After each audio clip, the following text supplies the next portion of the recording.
Today we're going to talk about one of the first major physics theories that high school students are exposed to. That is the conservation of momentum. The conservation of momentum simply says that the total momentum of a system is always constant unless it's acted upon by some outside force. Mathematically, that allows us to create an equation where we add up all the momentums of various objects before something happens, and then add up all the momentums of the objects after something happens, and those two sums are always equal. That's pretty amazing and a pretty powerful tool.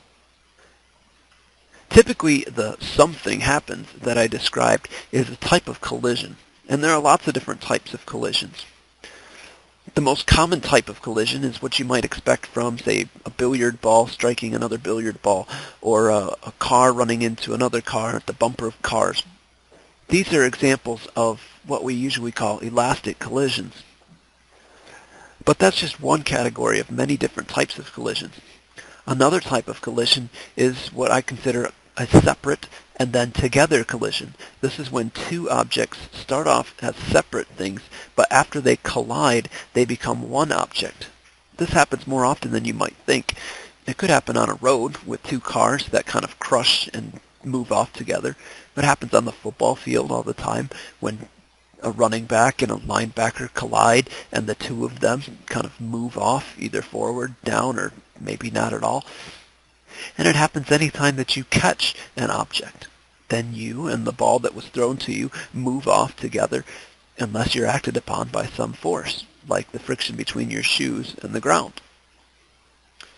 The final type of collision is when two objects start off together and then they separate. An explosion would fit under this category, or perhaps a little bit more controlled explosion, like a gun shooting, or simply you throwing an object. The key is that in each one of these situations, the total amount of momentum is conserved. In a more advanced case, special elastic collisions have another conservation law applying, and that is the conservation of energy. Mathematically, we say that the relative velocity of the objects in the special elastic collisions is also conserved. Now let's look at a specific example. Let's look at the situation when two objects collide and then bounce off of each other and separate. The equation involved will be to add up all the momentums before and compare that to all the momentums after. Here we're going to have to start paying attention to the direction of the momenta. Momenta, by the way, is plural for momentum. In these first examples, we're only going to be dealing with momentum in one dimension, and so it will be sufficient to simply use positive numbers for objects that are moving to the right and negative numbers for objects that are moving to the left. Eventually, we'll have to use vector components and their addition properties when we look at momentums in two dimensions, or combinations of horizontal and vertical. Here's a specific example. We've got a big 6-kilogram ball that's moving relatively quickly, and it runs into the back of a smaller 2-kilogram ball moving at 5 meters per second. After the collision, the big ball is moving at only 3 meters per second, and we want to know how fast the little ball is traveling. Remember, the key for this is to add up all the momentums, and remember that they have to be equal.